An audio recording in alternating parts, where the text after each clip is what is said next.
Hey guys, it's Godbars here, the self-proclaimed hip-hop historian, and this is the 37th episode of my series where I grab a vinyl from my collection, talk about why I love it, what influence it had, and what its place is in the grand scheme of hip-hop.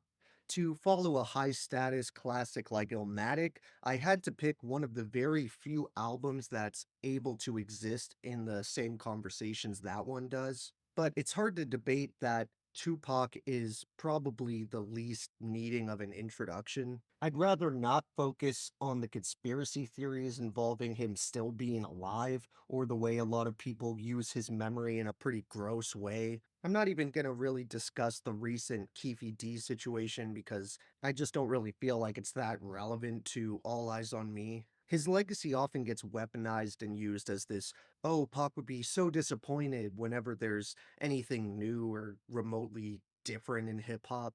I want to emphasize Pac was my age when he passed. The idea he would be the exact same person today and wouldn't have grown or evolved at all is kind of naive. Someone like Tyler the Creator is a completely different person than he was a decade ago.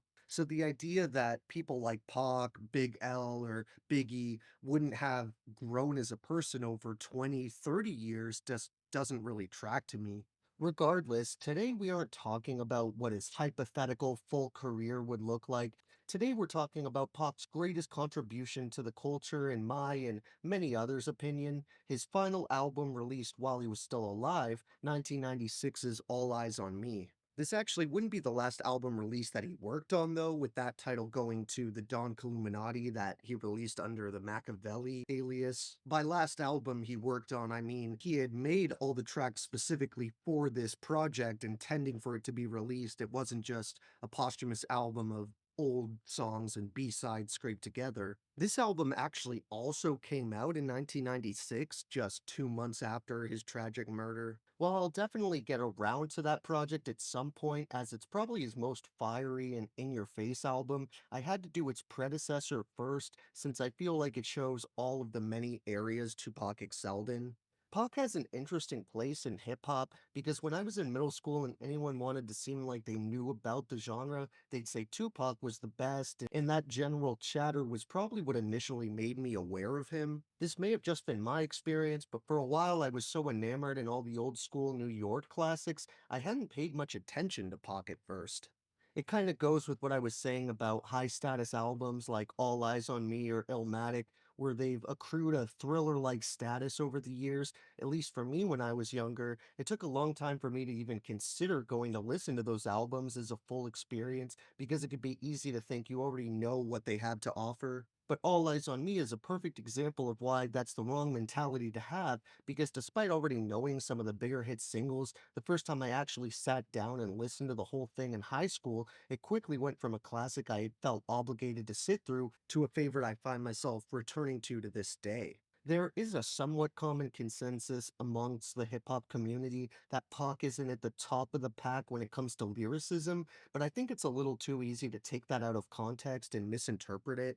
When we talk about the best lyricists of all time, you often hear names brought up like Biggie, Nas, Jay Z, Ghostface, Scarface, Doom, Three Stacks, Ice Cube, maybe Black Thought.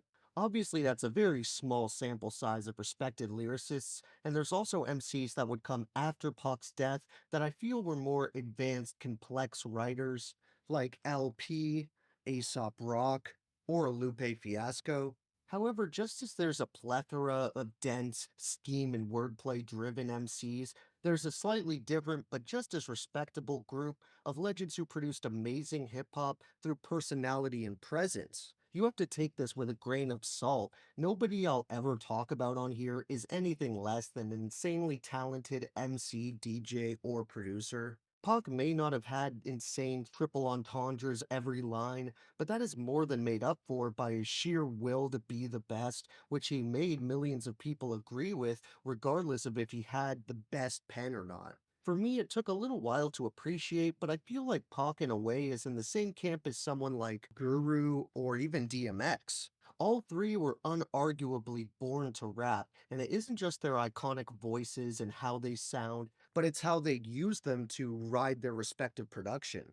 Someone else who I think kind of fits that mold is Snoop Dogg, who of course appears multiple times on here to provide the perfect contrast to Pac's deeper tone. Pretty much every track that isn't an infectious, groovy jam is a hard-hitting, relentless street anthem, like the legendary intro track Ambitions as a Rider, which has a beat that's so classic you'll still hear it freestyled over to this day all the time. The title track is the same, but despite there being dozens of radio freestyles by very respected MCs you can find over these beats, they never really can outdo Pac because he was so good at making every track he touched completely his. I feel like this album and the previous one is where he really started delving into the growing weight of fame on his shoulders, which is partially apparent just from the title alone. At passing glance, it may seem like a flex because if all eyes are on you, it must be because you're super successful and popular. At least that's how it sort of came across to me as a kid, but admittedly, I don't think I was actually thinking too deeply about the title at that age. But of course, when you actually listen to the album, you quickly learn that this level of fame comes with more negatives than positives.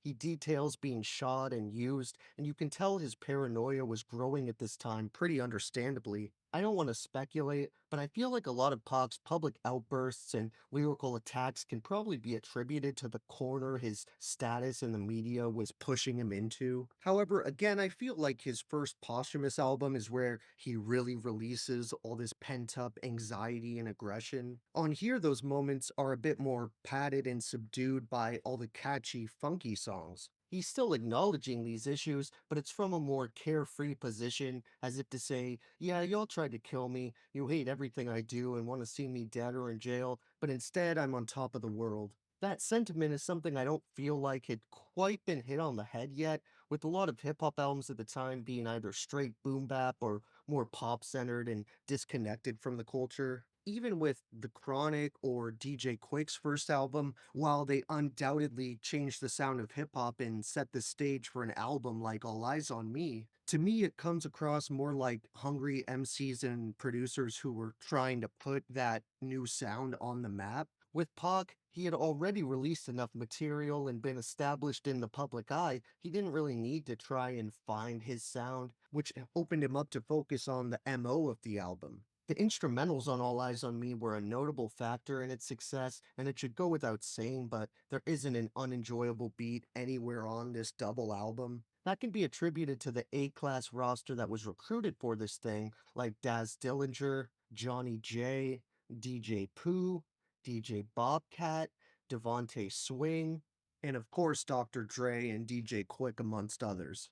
You also have to give credit to the massive talented personnel of features brought on to make this thing work, including Snoop, Nate Dogg, Drew Down, Daz Dillinger, Corrupt, Casey and JoJo, Rappin' for Tay, Dramacidal, Sibo, Storm, Dr. Dre, Roger Troutman, Danny Boy, not the one from House of Pain, George Clinton, Outlaws, Jewel, Big Psych, CPO, Richie Rich, Michelle, Muda or Napoleon, Be Legit, E40, as well as Meth and Redman. Obviously, with a double LP stuffed with so much amazing material, I have to give some honorable mentions before my main three favorites, in the form of Ambitions as a Rider, All About You, California Love, I Ain't Mad at Ya, Shorty Wanna Be a Thug, Ain't Hard to Find, and the title track. As hard as it was to narrow down, my three absolute favorite tracks would have to be Scandalous, Got My Mind Made Up, and Two of America's Most Wanted. Thank you for watching my 37th video. From this album and the last one I chose, you can probably get a pretty good idea of what albums are coming up next. So be sure to tune in next time to see which classic I pull from the collection, and don't forget to like, subscribe, and let me know what your favorite songs off Machiavelli's magnum opus are. Don't forget to have a great day, and I'll see you next time, okay? Alright.